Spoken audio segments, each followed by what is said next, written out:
Next நம்ம பார்க்கக்கூடியது வந்து ஆட்டோ கன்ஸ்ட்ரெயின்ட். இது வந்து நம்ம இப்போ ஒரு ஸ்கெட்ச் நம்ம ட்ரா பண்ணுறோம். அப்படி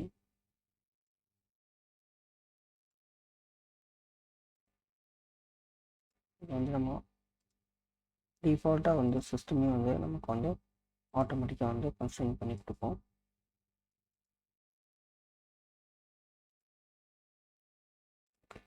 ஒரு ஸ்கெட்ச் நம்ம ட்ரா பண்ணிவிட்டோம். இது பக்கத்தில் இந்த ஆப்ஷன் பாருங்கள், ஆட்டோ கன்ஸ்ட்ரெயின்ட். இதை கொடுத்தோம்னா இல்லை 2 நம்ம பாயிண்ட் கொடுக்கணும். வந்து ரெஃபரன்ஸ் எலிமெண்ட் இதை கிளிக் பண்ணிவிட்டு நம்ம அந்த ஒரிஜின் பாயிண்ட் நான் கொடுக்குறேன். நெக்ஸ்ட்டு வந்து சிமெட்ரிக் லைன். எந்த சிமெட்ரிக் லைனை பேஸ் பண்ணி வந்து கன்ஸ்ட்ரெயின் பண்ணணும் அப்படின்னு லைன் நம்ம கொடுத்தாச்சு.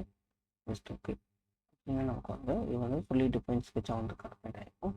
இதில் இருக்கக்கூடிய டைமென்ஷன் எடிட் பண்ணுறதுக்கு நம்ம டைரெக்டாக வந்து இப்போ டபுள் கிளிக் பண்ணி நம்ம வந்து எடிட் பண்ணலாம். அப்படி இப்போ வந்து எனக்கு ஒரு 500 வேணும், எடிட் பண்ணலாம். இல்லை அப்படின்னா இங்கே பார்த்தீங்கன்னா அப்படின்னா வந்து எடிட் மல்டி கன்ஸ்ட்ரெயின்ட் இந்த ஆப்ஷன் கிளிக் பண்ணோம்னா நமக்கு வந்து இங்கே ஹைலைட் ஆகும்.